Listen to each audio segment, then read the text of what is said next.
તો અમદાવાદમાં સાબરમતીના શુદ્ધિકરણમાં પોલ ખુલી ગઈ છે। નદીની સફાઈ વખતે ડ્રેનેજ કનેક્શન મળી આવ્યા। ડ્રેનેજ કનેક્શન દૂર કરવાની તંત્રની વાતો જે છે તે પોકળ સાબિત થઈ। એક તરફ નદીની સફાઈ થઈ રહી છે અને બીજી તરફ ગંદુ પાણી ઠલવાઈ રહ્યું છે। ડ્રેનેજ લાઇનમાંથી ગંદુ અને દૂષિત પાણી નદીમાં ઠલવાય છે। તંત્ર દ્વારા કનેક્શન સીલ કરવાની મોટી વાતો થઈ હતી। સફાઈના 3 દિવસમાં જ નદીમાં ગંદા પાણી ઠલાવવામાં આવી રહ્યા છે।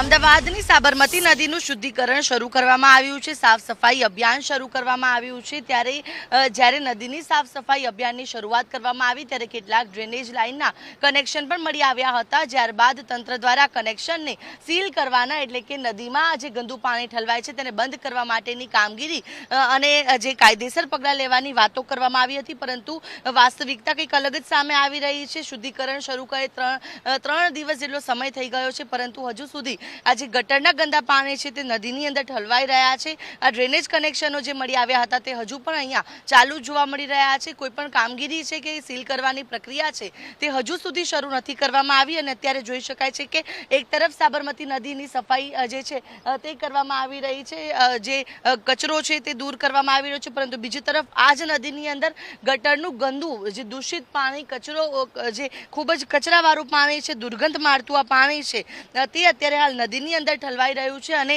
આને બંધ કરવાની કોઈ પણ પ્રકારની કામગીરી તંત્ર દ્વારા હજુ સુધી નથી કરવામાં આવી રહી। એટલે કે તંત્ર દ્વારા એક તરફ તો સાબરમતી નદીની સફાઈ કરવા માટેની જે અભિયાનની શરૂઆત કરવામાં આવી છે, પરંતુ બીજી તરફ આ જ સાબરમતી નદીની અંદર ડ્રેનેજના ગંદા પાણી છે તે ઠલવાઈ રહ્યા છે। ત્યારે તેની સામે ક્યારે પગલાં લેવાશે તે જોવું રહ્યું।